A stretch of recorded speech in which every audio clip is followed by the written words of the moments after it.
Bismillahirrahmanirrahim. Assalamualaikum warahmatullahi wabarakatuh. Bismillah.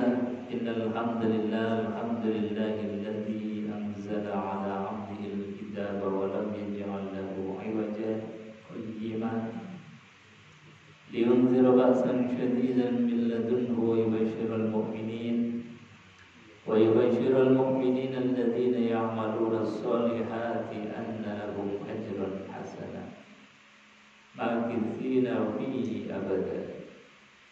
صدق الله العظيم وصدق رسوله الكريم ونحن على ذلك من الشاهدين والحمد لله رب العالمين.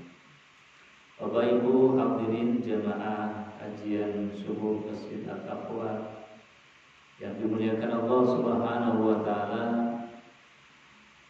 Pertama dan yang paling utama tentu kita bersyukur kepada Allah biqauli alhamdulillahi rabbil alamin. Karena kalimat ini kalimat yang dahsyat, kalimat yang luar biasa.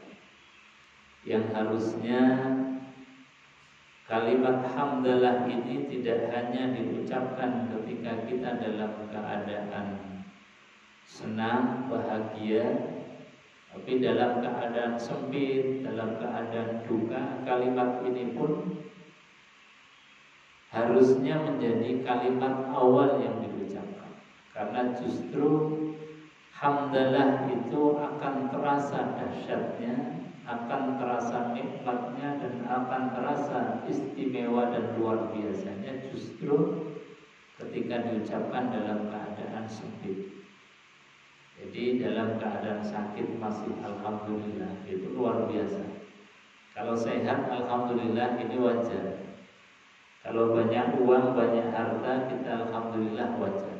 Tapi alhamdulillah dalam keadaan sempit, dalam keadaan sakit, itu yang luar biasa.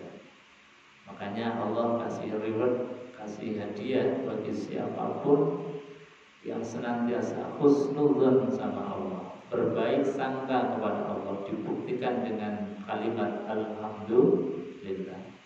Itu kata Allah, banallahu lahu baitan fil jannah. Bangunkanlah wahai malaikat untuk orang-orang yang ahli syukur, untuk orang-orang yang ahli mengucapkan alhamdulillah. Bangunkan sebuah rumah di surganya Allah Subhanahu wa taala. Bahkan rumahnya istimewa, ada labelnya, Baitul Hamdi, rumah pujian. Rumah yang diberikan oleh Allah Subhanahu wa taala untuk siapapun yang dalam keadaan apapun itu husnudzon, kemudian memuji Allah Subhanahu wa taala. Makanya dalam sebuah hadis Rasulullah sallallahu alaihi wasallam, kullu amrin dzibalin la yubda'u bil hamdalah wa huwa aqwa. Barang siapa yang di dalam melakukan aktivitas kebaikan apapun tidak diawali dengan alhamdulillah, rasa syukur kepada Allah, husnudzon kepada Allah, maka kebaikannya itu aqwa, terputus daripada rahmatnya Allah Subhanahu wa taala. Makanya di dalam majelis ini kita awali dengan kalimat tahmid alhamdulillahirabbil alamin. Kedua kalinya salawat dan salam kita haturkan keharibaan baginda Nabi besar Muhammad sallallahu alaihi wasallam. Dengan kita bersolawat kepada beliau baginda Rasulullah, mudah-mudahan kita mendapatkan syafaatul uzma, syafaat pertolongan yang saat itu tidak ada pertolongan kecuali pertolongan dari baginda Rasulullah sallallahu alaihi wasallam. Kita awali dengan sholawat dulu. Allahumma sholli ala sayyidina Muhammadin dimbil qulubi wa dawa'iha wa afiyatil abdani wa shifaya wa nuril absar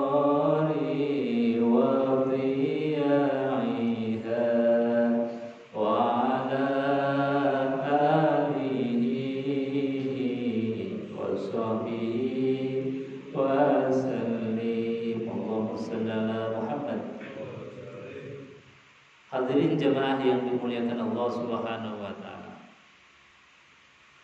Di dalam memotivasi kita Rasulullah sallallahu alaihi wasallam untuk bermajelis, untuk membaca Quran itu tidak kurang-kurangnya Rasulullah sallallahu alaihi wasallam memberikan dorongan motivasi kepada kita. Di antara motivasinya Rasulullah sallallahu alaihi wasallam, beliau mengatakan dalam sabdanya, khairukum, sebaik-baik kalian. Sebaik-baik kalian yang punya sifat yang bagaimana? Kata baginda Rasulullah, man ta'allamal Qur'an wa 'allama. Orang yang berada di majlis, yang majlis itu ada orang yang belajar dan ada orang yang belajar. Jadi majelis-majelis yang dimana di situ ada orang yang belajar, ada orang yang mengajar, itu adalah majelis sebaik-baiknya majelis. Dan orang yang di dalamnya adalah khairukum, sebaik-baik dari kalian. Ini kan luar biasa. Satu motivasi dari Rasulullah bahwa kita bukan hanya sekedar duduk tapi dikasih stempel khairukum, sebaik-baik kalian. Makanya di dalam Quran itu disebutkan oleh Allah Subhanahu wa taala ada 3 kelompok orang yang kaitannya dengan interaksi dengan Al-Qur'anul Karim. Ini kita tinggal milih kira-kira mengevaluasi diri ini, kita ini masuk dalam kelompok yang mana? Yang sudah disampaikan oleh Quran. Kata Quran, faminhum zalimul li nafsi, ada golongan yang kaitannya dengan Quran itu disifati zalimul li nafsi, orang yang zalim terhadap dirinya sendiri. Kenapa zalim? Kata para ulama tafsir menjelaskan bahwasanya zalim karena diberikan cahaya tapi dia memilih kegelapan, diberikan petunjuk tetapi dia memilih ad-dhalal. Diberikan jalan yang lurus tetapi mereka memilih jalan-jalan yang sesat. Itulah Al-Qur'anul Karim sebagai nur kita, sebagai petunjuk guidance kita. Nah, makanya kemudian ketika kita jauh dari Quran, itu artinya jauh dari nurullah, cahayanya Allah Subhanahu wa taala. Dikasih umur yang panjang tapi umurnya untuk baca Quran saja rasanya berat. Untuk mengkaji Quran saja rasanya masih aras-arasan. Ini disifati oleh Quran. Ini Quran langsung yang mensifati. Faminhum zalimul li nafsi. Sebagian mereka itu zalim terhadap dirinya sendiri. Karena apa? Diberikan oleh Allah Subhanahu wa taala usia, waktu, sempat, tapi kemudian waktu itu hanya digunakan untuk urusan-urusan dunia yang gak ada ujungnya itu. Sementara urusan untuk petunjuk kita, hidayah kita, Al-Quran kita, supaya jalan kita itu tertata, jalan kita itu lurus, ini tidak tersentuh. Quran hanya kemudian mungkin untuk pajangan dan lain sebagainya. Nah, ini harusnya tidak ada di dalam sifatnya orang muslim, sifatnya orang mukmin terhadap interaksi kita dengan Al-Qur'anul Karim, sehingga tidak digolongkan sebagai zalimul li nafsi. Yang kedua kata Quran adalah faminhum muqtasid, orang yang tengah-tengah, tahu Quran sebagai petunjuk, tahu Quran sebagai hudal linnas wa bayyinatin minal huda wal furqan, tahu Quran sebagai hudal lil muttaqin. Tapi Quran yang menjadi hudal linnas, hudal lil muttaqin, kemudian kita pilih-pilih hukumnya. Kalau lagi menyenangkan ayat kita, ayat ini mendukung tentang perilaku kita, kita pakai. Tapi kalau ayatnya nggak mendukung perilaku kita, kita abaikan Quran. Itu namanya al-muqtasid. Orang yang tengah-tengah, kadang-kadang pakai, kadang-kadang sergap, kadang-kadang. Nah, ini juga harusnya perilaku sifat ini juga harus kita jauhi. Jadi dua sifat ini harus betul-betul kita jauhi. Zalimul li nafsi, dan juga al-muqtasid. Kenapa kita harus tahu tentang perilaku ini yang disampaikan oleh Quran? Karena kalau kita ini dievaluasi oleh orang lain, kita akan marah. Kalau kita kemudian dinilai orang-orang lain, kita akan gak terima. Makanya supaya kita ini bisa mengevaluasi diri, kira-kira kita ini dalam interaksinya dengan Quran ini posisinya di mana? Nah, Quran ini memberikan nasihat. Sebab apa? Kalau yang nasihati tadi orang lain, yang mengevaluasi orang lain, menilai orang lain, kita nggak terima.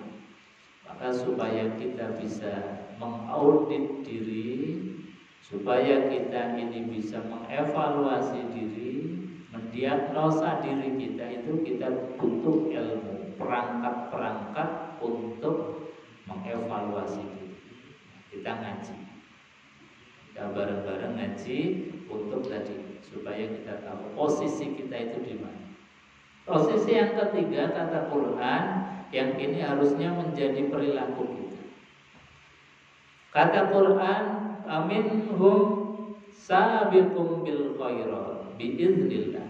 Ada orang yang dalam kaitannya dengan Quran itu sabiqum bil khairat. Jadi inginnya terdepan di dalam kebaikan. Kalau ada kebaikan, selalu kemudian muncul di depan, menjadi agen-agen kebaikan, menjadi pelopor-pelopor kebaikan. Kalau ada orang lain berbuat baik, kita iri, pengennya ikut. Ada orang pengen ngaji, kita iri, pengennya ikut ngaji. Ada orang menghafalkan Quran, kok dia bisa, kenapa aku gak bisa? Ini namanya sabiqum bil khairat. Ketemu dengan kebaikan, dia nggak mau di luar itu. Dia maunya berada di dalam kebaikan itu. Jadi apapun kebaikan itu ada orang. Kita ada di dalamnya. Kebaikan yang di dalam masyarakat kita gabung. Kebaikan di dalam majelis-majelis ilmu kita gabung. Itu disifati oleh Quran adalah sabiqum bil khairat, orang yang senantiasa berlomba-lomba terus di dalam kebaikan, tidak mau kalah, pengennya jadi pemenang terus, pengennya jadi the winner terus. Nah, ini adalah spirit Quran. Kita sebagai orang yang membaca Quran, yang belajar Al-Quranul Karim, harusnya punya spirit wa minhum sabiqum bil khairat biiznillah. Jangan malah justru sebaliknya. Ada kebaikan kita halang-halangi, ada kebaikan kemudian kita hasud. Ada kebaikan dihasudkan atau kita hasud, atau dibikin sesuatu yang menjadi chaos, menjadi kacau, menjadi kemudian kebaikannya itu melemah, kebaikannya kemudian menghilang. Ini jangan. Kita ahlul Quran, setiap apapun kebaikan, meskipun kita mungkin belum berada di dalamnya, meskipun kita mungkin ada sesuatu yang tidak pas, atau ya karena manusia kadang-kadang, tapi jangan sekali-kali kemudian hasud terhadap perbuatan-perbuatan baik. Minimal menahan diri. Ini kalau kita belum bisa masuk ke dalam kebaikan. Maka sekali lagi, spiritnya Quran memberikan motivasi kepada kita. Ayo kita jadi orang-orang yang sabiqum bil khairat, orang yang dalam kebaikan itu senantiasa pengennya ada di depan. Hadirin jamaah yang dimuliakan Allah Subhanahu wa taala.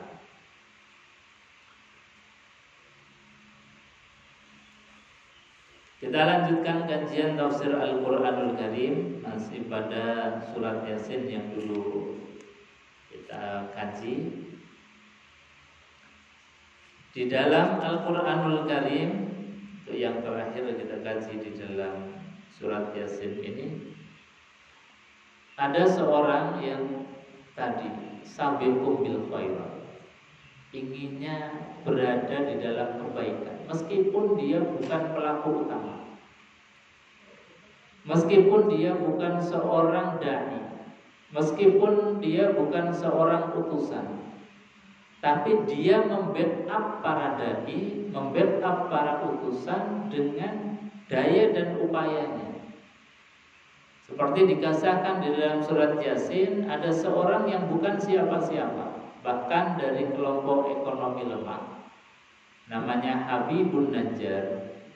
Habibun Najjar ini diriwayatkan di dalam keterangan-keterangan kitab tafsir itu adalah seorang yang hariannya hanya bekerja kasar, kerja menenun, memintal kain, memintal benang menjadi kain.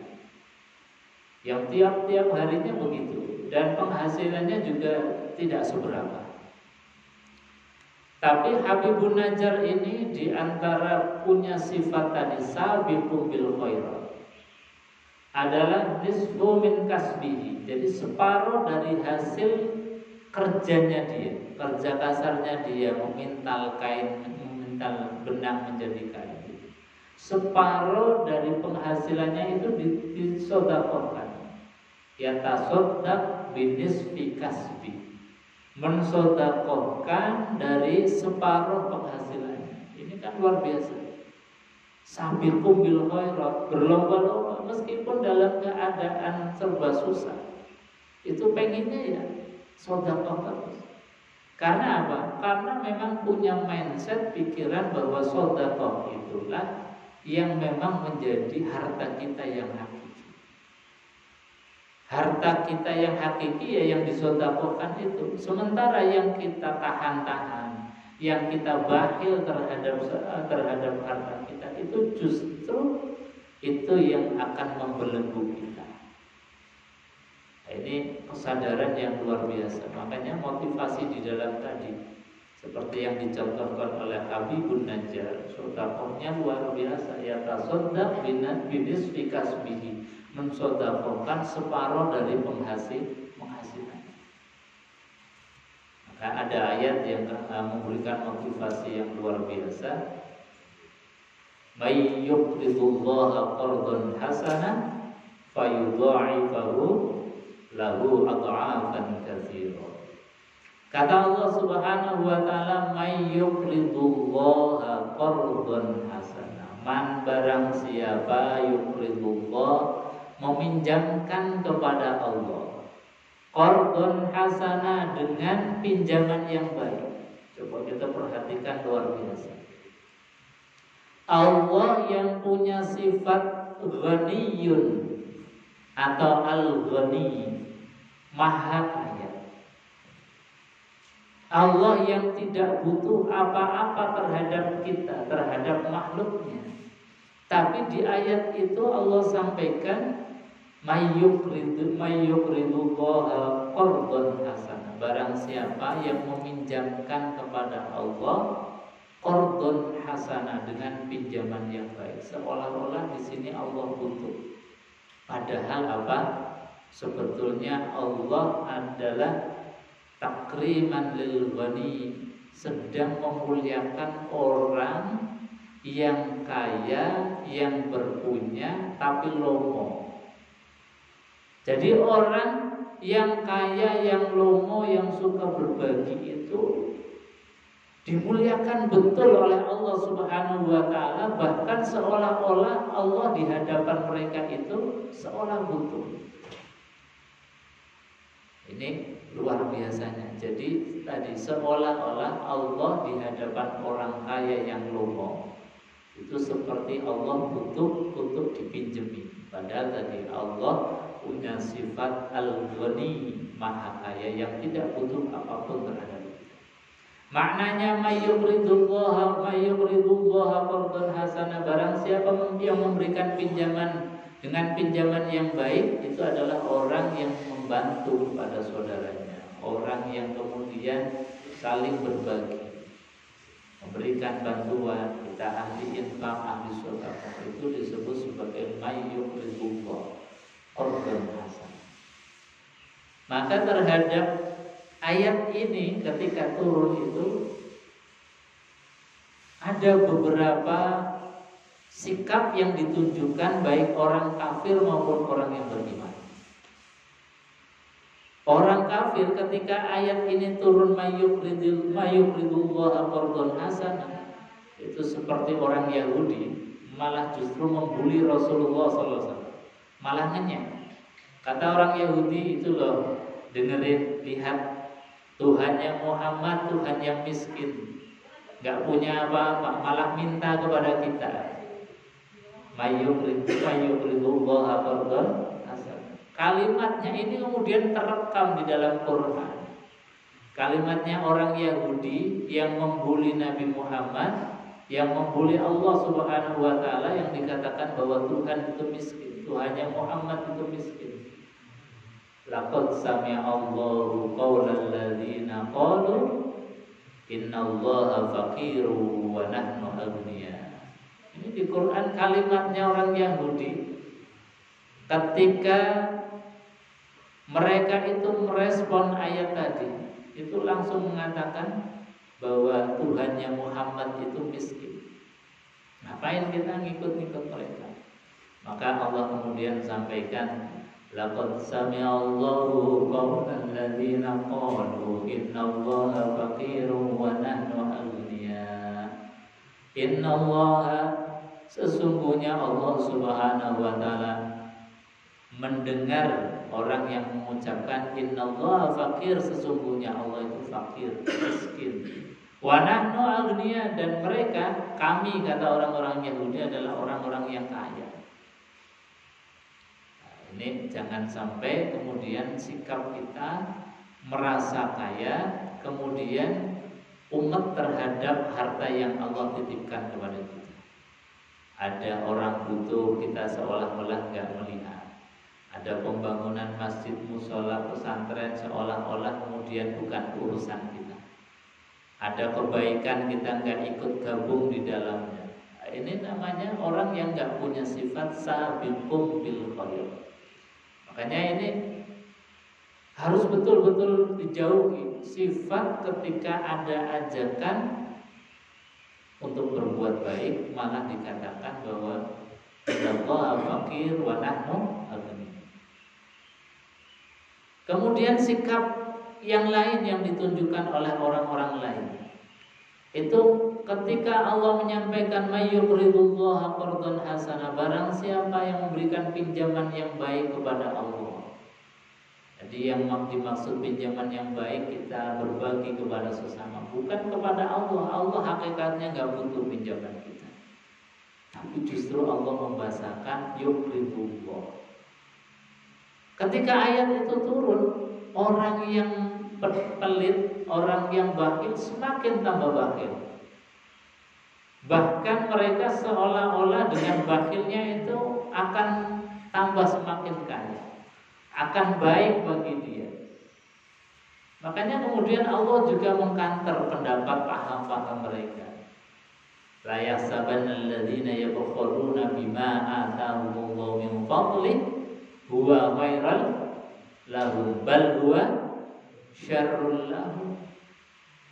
Jadi kata Allah Subhanahu wa taala, ya la yahsabanna alladzina, jangan pernah menyangka, jangan pernah mengira kebakhilan, pelit, medit itu khairul lahum, baik bagi mereka. Maka Quran langsung mengkanter, bal huwa syarrul lahum, bahkan perbuatan bakhil itu hakikatnya adalah kejelekan untuk mereka.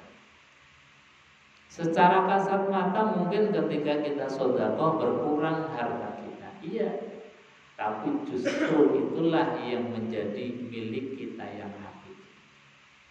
Ketika kita berbagi, ketika kita ikut nyumbang masjid, bukannya harta kita yang berkurang, tapi justru kita itu mendapatkan harta yang hakiki. Membana masjidan banallahu lahu baitan fil jannah. Barang siapa yang di dunia ini membangun masjid, maka nanti di akhirat diganti, diberikan oleh Allah bangunan rumah di surga.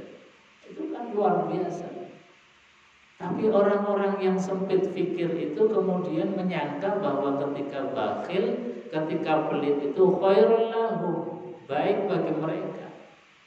Padahal bal huwa syarrul lakum, bahwa perilaku-perilaku yang semacam itu justru akan membelenggu dirinya sendiri. Sebab apa? Nanti di akhirat sayutawwaquna, harta-harta yang mereka pelitkan, harta-harta yang mereka itu simpan, tidak mau berbagi, sayutawwaquna, maka akan dililitkan di lehernya yaumal qiyamah, pada hari kiamat.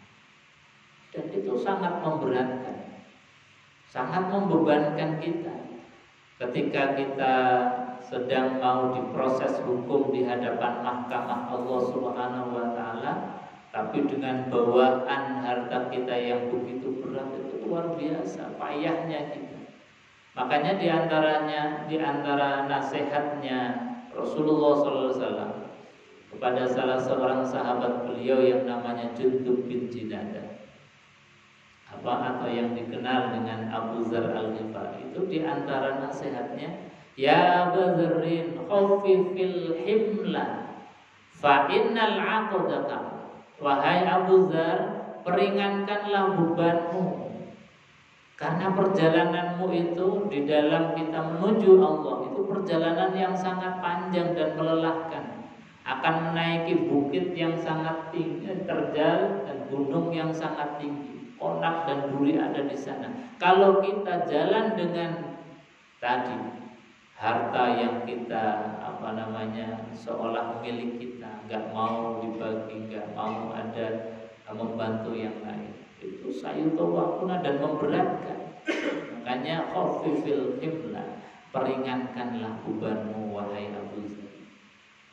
Kemudian Abu Dzar Al-Ghifari itu nanya, wahai Rasulullah, apa yang dimaksud dengan membebani? Rasulullah enggak langsung jawab, tapi balik nanya kepada Abu Dzar, wahai Abu Dzar, hal 'indaka ta'amu thalathatu yaum, apakah engkau punya persediaan makan untuk 3 hari? Dijawab oleh Abu Dzar, na'am ya Rasulullah, saya punya persediaan makan untuk 3. Jawab lagi, apakah engkau punya persediaan makan untuk esok hari? Dijawab oleh Abu Dzar, na'am ya Rasulullah, saya punya persediaan untuk makan esok hari. Maka baru dijawab oleh Abu Dzar, dijawab oleh Rasulullah, wahai Abu Dzar, ketahuilah bahwasanya makan, persediaan makan untuk esok hari saja itu sebetulnya sudah memberatkan begitu. Apalagi sampai kemudian numpuk-numpuk harta sampai 7 turunan. Hadis ini tentu tidak mengajarkan umat Islam menjadi miskin, tapi lebih kepada ikhtiar kehati-hatian kita di dalam mencari maisha penghidupan. Jangan sampai maisha penghidupan, harta yang kita cari dari mulai bangun tidur sampai menjelang tidur itu dengan tidak mempedulikan halal haram, mana larangan, mana perintah, sehingga bahasanya wal-wal kedua itu enggak. Jangan sampai. Kita harus punya barometer diri. Karena apa? Karena semua itu ada hisabnya. Ada hisabnya, ada hitung-hitungannya di hadapan Allah Subhanahu wa ta'ala.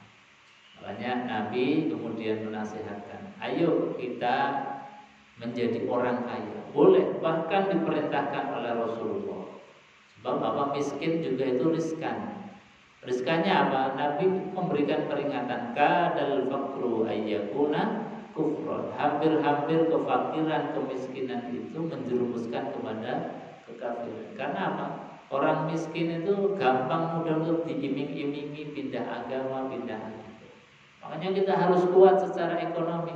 Tapi ekonomi yang kuat yang untuk membackup kebaikan, membackup dakwah, untuk senantiasa mengajak orang berbuat baik, ibadah kepada Allah, menghambakan diri kepada Allah Subhanahu wa ta'ala.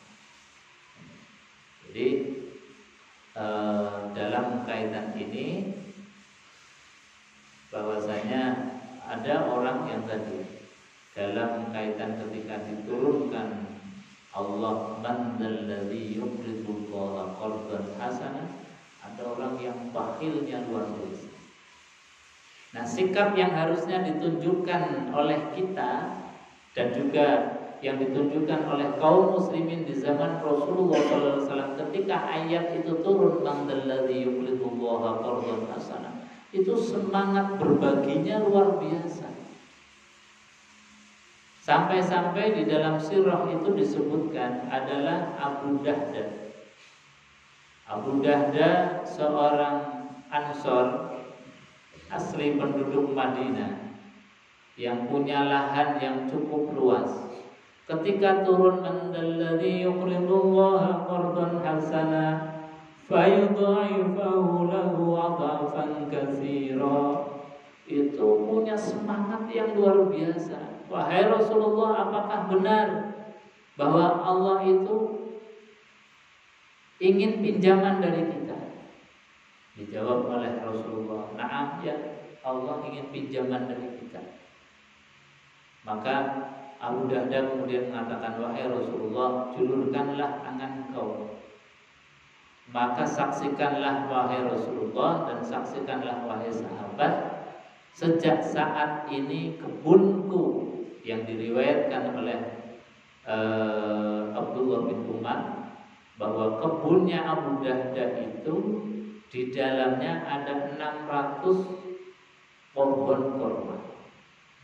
600 pohon kurma kira-kira luasnya berapa?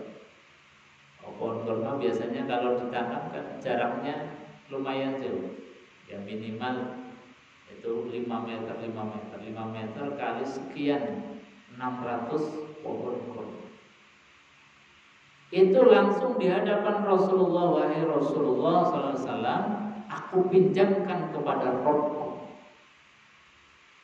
Kebun yang ada di dalamnya 600 pohon kurma dan juga keluarganya masih ada di tempat itu. Ada ibunya, ada istri dan anaknya masih menetap di tempat itu. Tapi dengan kesungguhan kemudian disampaikan kepada Rasulullah, wahai Rasulullah, saya pinjamkan kebun ini kepada Rabbku. Artinya apa? Diberikan kepada Rasulullah untuk perjuangan kaum muslimin, untuk perjuangan Islam.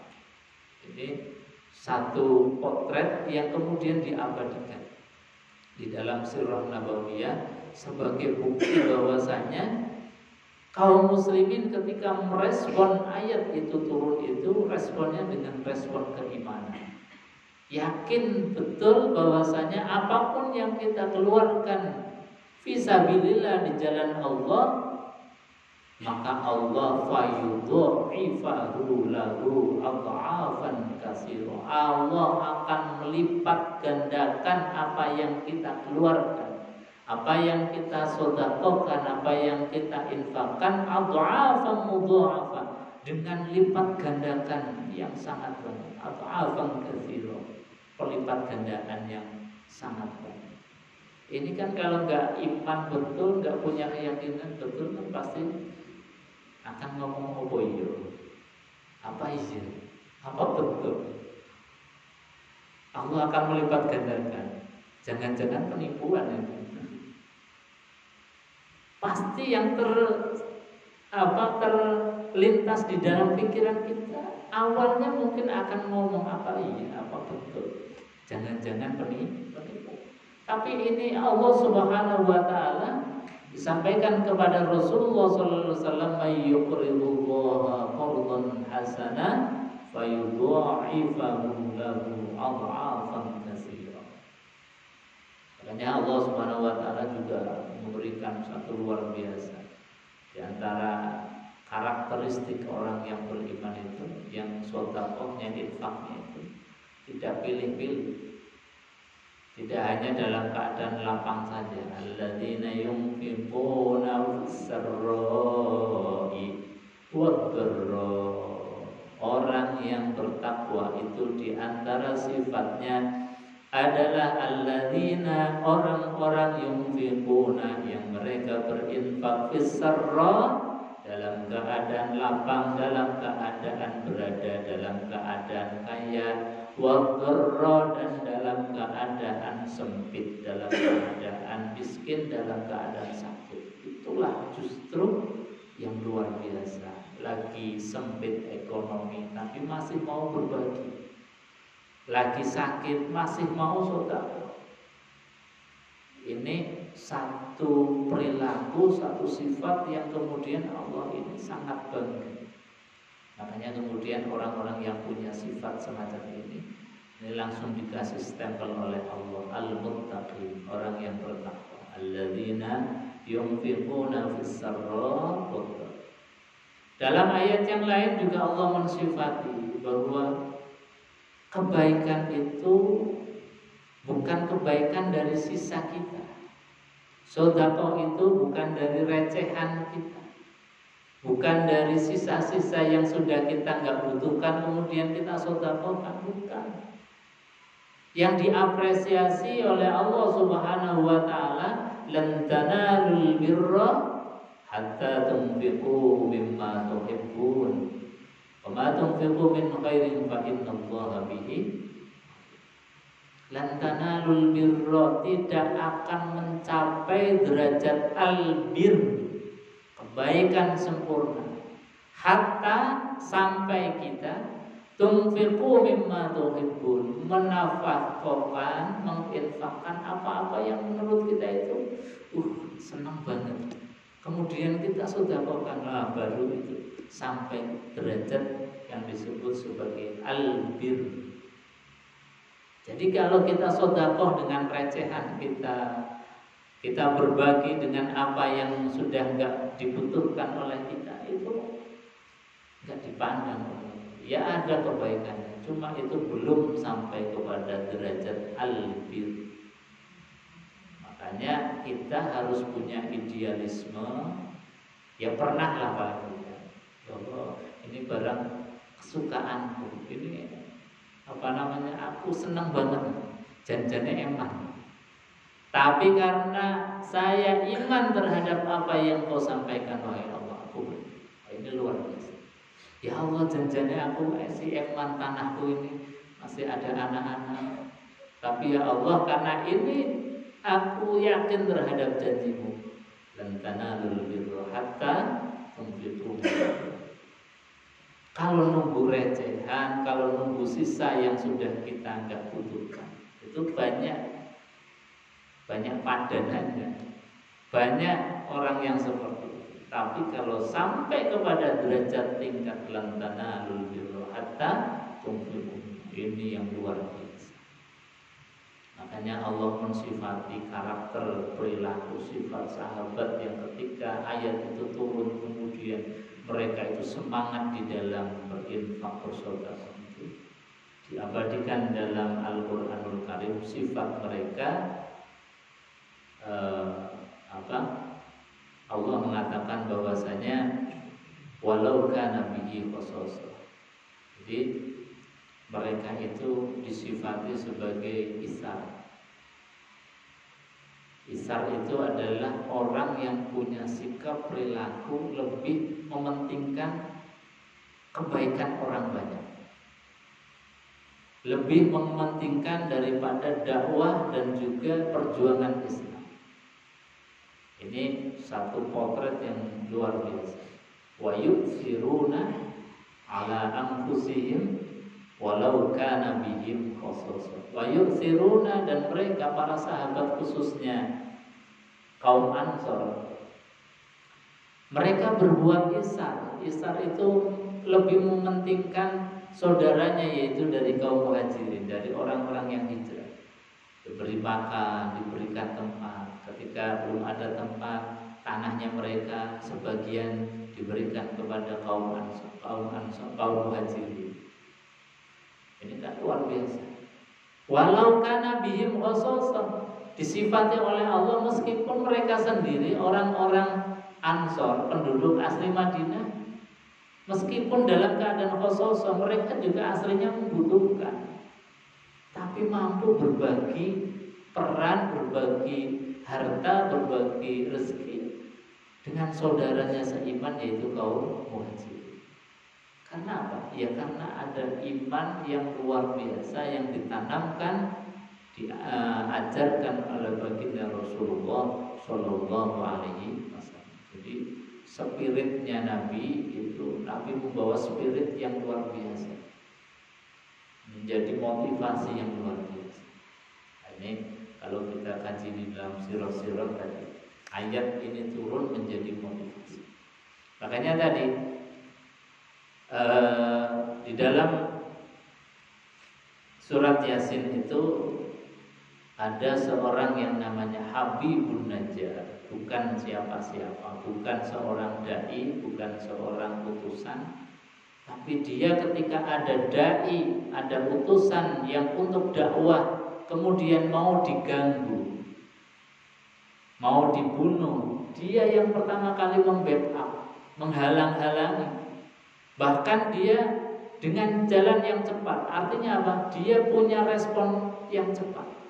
Wajah min aqsal madinati rajulun yas'a qala ya qaumi ittabi'ul mursalin ittabi'u man la yas'alukum ajran wa hum muhtadun. Wajah min aqsal madinah rajulun yas'a, datang dari pelosok, dari pinggiran kota hanya untuk menyelamatkan seorang dai yang sedang dalam keadaan mau dibunuh, nyawanya terancam. Ja'a min aqsal Madinah, datang dari pinggiran kota. Yas'a, dengan respon yang cepat, bukan siapa-siapa, orang biasa, kerjaannya kasar, bahkan disifati yatasaddaq binisfi kasbi.